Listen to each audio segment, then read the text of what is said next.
Well, as you can see, I'm just finished in makeup. What do you mean you can't tell the difference? Look at how the makeup affects me, makes my eyes really bad. Things that go through for you people. No nose hairs going on. Yep, looking good. Look at that goatee. Xander! I think they're 5 minutes to cut it! Well, get even more dressed. I'm gonna go and start the show now. But stick around, you're in for some fun. Xander, yes, you are, hurry up, people. they're waiting for you on the set. London has been good to me this time around. Things were they were bound to change when it was found. Sugar never tasted sweeter on my lips. My heart is now intact and I can find no rest. This is love, yeah, love. Never known true love before. Seen so many counterfeits that left me on the floor. This is love, yeah, love. All will come to those who wait. Time that cannot know the bounds, and eras don't dictate. You're watching Xandermonium.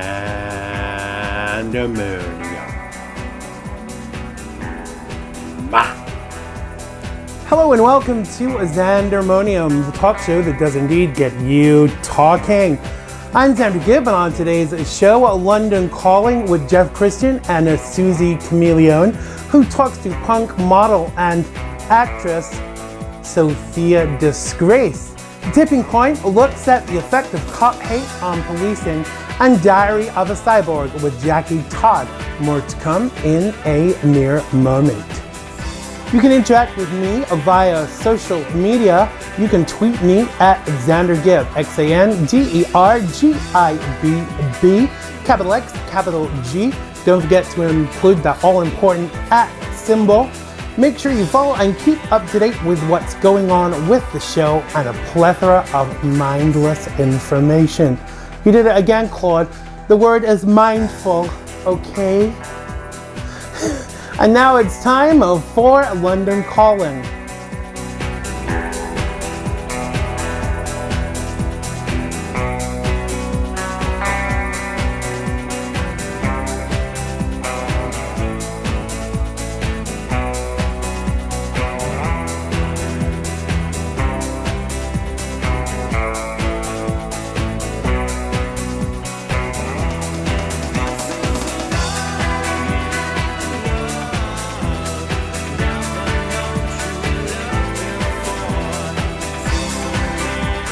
We like the mods, we like the mods, we like the mods. Oh yes we do, we are punks. Hello punk. So London Calling, Kristian sends Soozi Chameleone off to speak to punk model and actress Sophia Disgrace. Let's check it out. Hello America, London Calling.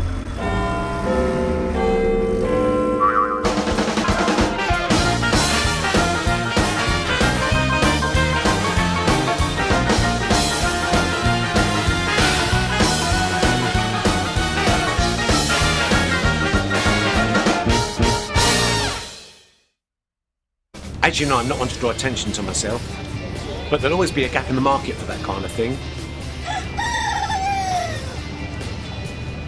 Of course, in my case, it'd have to be quite a big gap, but Soozi Chameleone had a chat with an expert who fits it like a finger in a glove.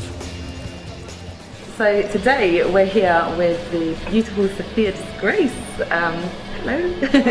How are you doing? All right? Yeah, I'm good, thanks.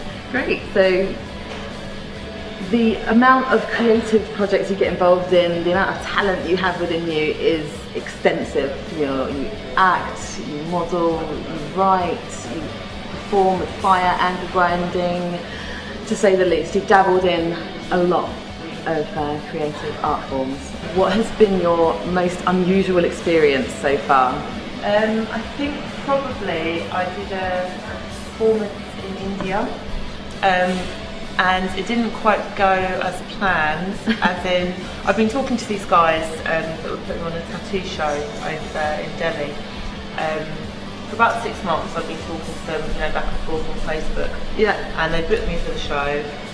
Obviously, I assumed at least that they would have seen a little bit of what I do, because I have it all up on Facebook and various other sites. Anyway, they booked me for this show. I went over, did my act, and last minute of the act, my music got cut. So I just thought, okay, just finish what you're doing. So I did the final striptease part of the act, came off stage, and my friend was like, yeah, there's a problem. Apparently the police have been called because you've been exposing yourself, and obviously there's a lot of Muslim people in the area as well where we were staying, and so it was a big no-no basically. What I'd done, burlesque thing, wasn't oh my goodness, wasn't okay. And I didn't realise this. All they'd said to me is no nudity, and I wasn't nude. I hadn't gone down to full nudity, so I thought I was fine. Anyway, a big drama ensued. We got moved from the hotel. The manager of the hotel got the sack where the convention was being held. No. There were people protesting against me outside to be tried. Well, I didn't actually realise all of this until I got back home. And my partner, who I'd been emailing, the internet was really bad, so I've been emailing him a bit here and there. He was like, oh my god, I'm so glad you're back, because there's been all this stuff, and I actually made papers over there. But they called me a pop star. I don't know where they got it from. Do you have anyone you dream to work with or collaborate with? Not anyone I dream to work with as such, but I would love, there's venues, so performance that I would love to perform at. The Box in Soho, I would really love to perform there. I actually did an audition there a couple of years ago, and I completely fluffed the audition. Oh no. Really badly fluffed it. So ever since then I've been like, I really would like to have the opportunity to do it and give it do another it properly go. and actually perform there. Moving on to a project that you've been involved in the last few years, Spy Darlings, the horror musical. You are one of the main characters, Eden. Tell us a bit about that experience, the film itself and the whole project and your part in it. It's been a really great project to be a part of. So many amazing people involved. It's been kind of like a real journey. It was quite crazy at times and emotional at other times. I really love the character Ethan that I'm playing. I feel a great affinity. It sounds quite pretentious saying that, but I do feel an affinity with her. I relate to her a lot, and I enjoyed it. I just really enjoyed, playing her. Yeah, it was a lot of fun, and at times I didn't feel like I had to. Strange. I didn't feel I had to act too much because I felt I could really just. So then, moving on to your career as a whole, is there any one particular element of that you are hoping to develop the most? One element that you really want to focus on and push, or do you just prefer to go with the flow and see what happens? I think I love going with the flow because that way, you're always open to new things. I love trying new things. I love meeting new people. So I really like kind of the idea of just being open to anything and seeing. I mean, you never know. You get involved in things. You never know where they're going to go. Great. So any goals in particular for the future? I'd say my main goal is probably travelling. Ever since I was small, I've wanted to travel as much as possible. I've done some, not as much as I would like.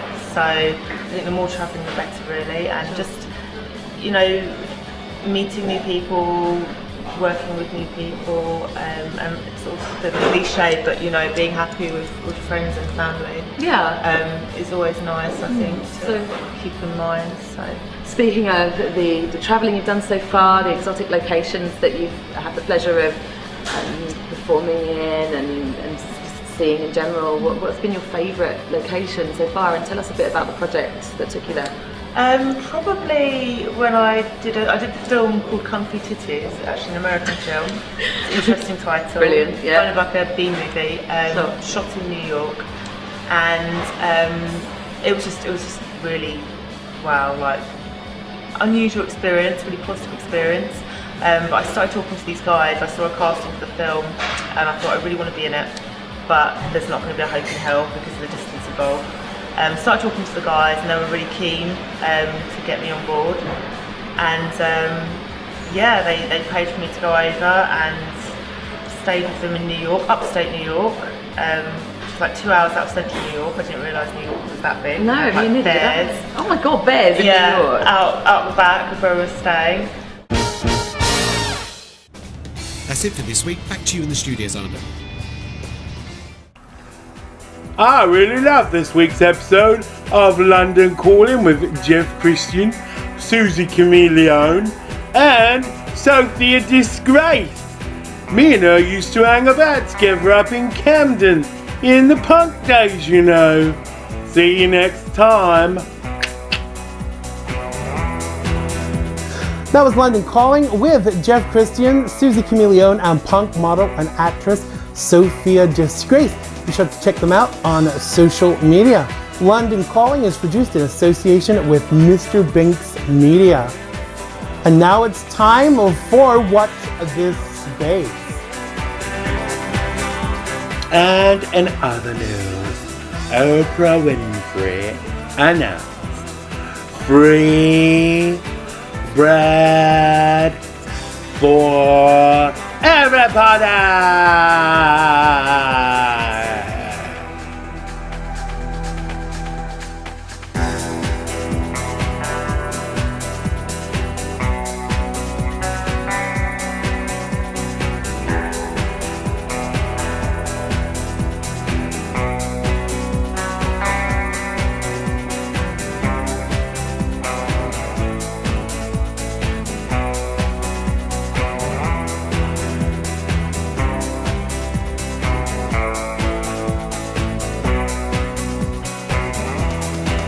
So we see doctors in order to seek answers and to gain reassurance, or even try to ascertain certainty about our general health and well-being. No one goes in without a little nervousness. Not me for sure, not ever. What if they find something wrong? What if the test comes back as positive? What if it's malignant? How will I cope if things go wrong? Or what most of us don't really do is go in expecting to stump the experts. Now, Jackie, Todd, and her sister have been in and out of hospitals for roughly the last 14 years of their lives with very little concrete diagnoses. They've also spent a greater part of the last 3 decades trying to figure out why her father, a normal, active 44-year-old gentleman, suddenly dropped dead on his exercise bike. 6 years after his death, Jackie and her sister started exhibiting signs of what they then thought was a heart problem. Their doctor began conferring with doctors across the country, trying to understand what they were seeing. 2 years of diagnostics, 1 year on medication, and 10 years with an implanted pacemaker defibrillator, and they still find themselves with more questions than answers. Diary of a Cyborg is Jackie's unique way of chronicling this medical mystery. She works with doctors to solve 21-year-old mystery. She explores what happens when the medical world, which is typically a source of answers and direction, cannot offer and answer your questions and can still offer treatments to the symptoms. In this upcoming documentary, Jackie explores this dichotomy through personal interviews with members of her family and her own commentary, as well as video diaries done before and after each of the diagnostics. Let's take a look at a preview of Jackie's upcoming documentary, Diary of a Cyborg. Everyone's normal until they see a doctor. Having this kind of off feeling, having no answer or reason behind it. Until you're told there's a reason to be suspicious, most people are just like, oh, that's just me. I'm getting older, my body's supposed to feel pain. Mike started having troubles in 1983. He said, I felt funny, my heart is racing and it's pounding really heavy. The last doctor he saw told him to relax. When he feels his heart acting funny, go sit down. It was stress. And the doctor said it won't kill you. Mike and I were married 12 and a half years before he died. The coroner called me directly. He says, I need to talk to you. That was the second man in the last couple days that he had pronounced dead, that he really couldn't find anything in their body that should have killed them, but they were dead.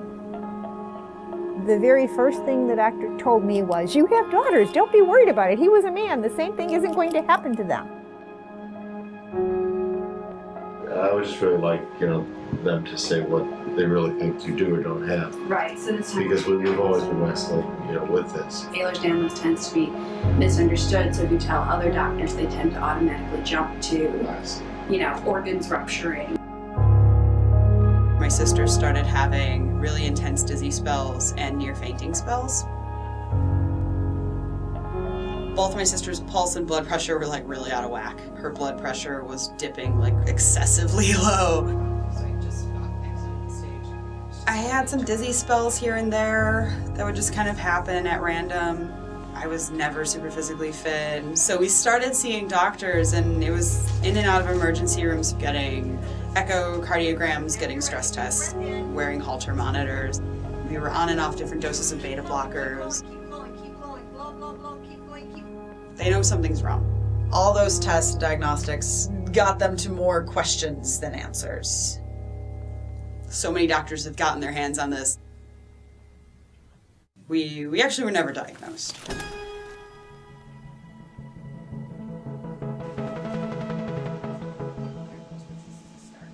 Our general physician, our general electrophysiologist, he's like, we know something's wrong, we know what you have is fatal. We just want to make it so that you can have the best quality of life that you can have.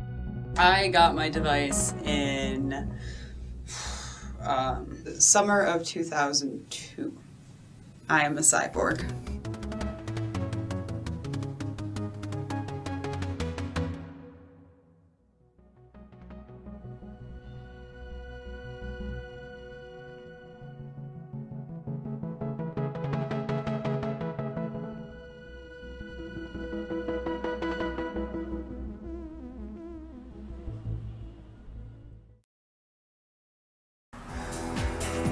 Diary of a Cyborg. I was expecting to see something out of Terminator. I will be back. That was Jackie Todd's insight into her life in Diary of a Cyborg. Check out Jackie's story at www.diaryofacyborg.com. And now it's time for the tipping point.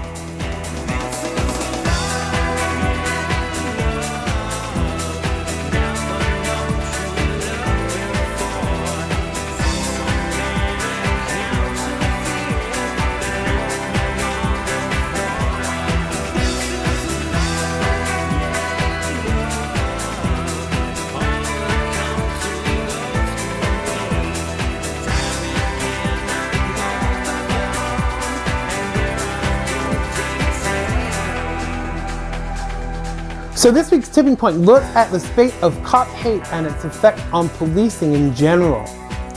Now, in the past few years, there has been a clear rise in anti-police sentiment. Fatalities of the perpetrators of crime or those suspected thereof, isolated incidents with some officers, shootings during riots, and generalizations regarding a few bad officers. Now, there are an estimated 900,000 sworn law enforcement officers now serving in the United States, and they are the highest figures ever. Now, in every profession, there are good and bad examples, and to expect law enforcement to be any different is folly. Now, whilst we need to stamp out officers that are overzealous and exceed their authority, it's unfair to label every cop as bad just because of the behaviors of a few. Now, I know many officers personally, not because I've been arrested a lot of times, but I have never seen an example of them supporting bad behavior of their colleagues, as most see the bringing into this to the service in disrepute. Now, the fact that this attitude is presented from those in authority, from those who should know better, only escalates the issue further. And when the police turn their back on said leaders, it highlights those attitudes of being observed. Now, every day when law enforcement officers take to the streets to keep us safe, they risk their lives. And the fact that the actions of some are affecting them all, it clearly changes the way they do their job. Now, if you have to make split-second decisions every day that are actually life and death decisions, to expect to get it right every single time is not even remotely realistic. Not that that explains away the total gung-ho attitudes of some. Now, if you honestly feel all cops are bad, then next time you need one, call a crackhead. If we don't support law enforcement and base our responses on a non-generalized approach, we could end up with anarchy. Yes, cops should be held to task for their clear lack of protocol, but mistakes are a totally different thing. If you want a perfect police force, then move to Utopia and take all of the haters with you. Now, Beyonce recently adopted a Black Panther theme at the Super Bowl and used her performance to politicize. Now, within days, more cops are slaughtered. Did she pull the trigger? No, of course not. But she clearly was looking to incite and bring division where there need be none. Former New York Mayor Rudy Giuliani recently said, and what we should be doing in the African American community and all communities is building up respect for police officers and focus on the fact that when something goes wrong, okay, we'll work on that, but the vast majority of police officers risk their lives to keep us safe. Now, clearly the police do a very difficult job, and at times they have to make these split-second decisions and keep themselves and the public safe. Yes, there are bad cops out there, as with any line of work, but get the facts before you comment. There is always more to the story than biased media outlets are prepared to share. Hate is circular, and all lives matter. Yes, all lives. We need to come together as a community and unify if we are ever to make America great once more. We need to stop looking for reasons behind decisions that are not really there and begin to heal our nation through that unity. We gain nothing from grudges. An eye for an eye only makes the whole world blind. That was the tipping point for this week. And that's what we have time for on Xandermonium today. Don't forget to join my mailing list at xandergibb.com and follow us on social media. Thanks to Jeff Kristian, Soozi Chameleone, Sophia Disgrace, and Jackie Todd for sharing her taster of Diary of a Cyborg. Thanks to Claude, and thanks to everyone who worked on today's show, and most of all, thanks to you for watching. I love you all. Stay cool, and stay dry, and stay warm, and I'll see you next time on, yes, you've guessed it, Xandermonium. Bye-bye.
Trouble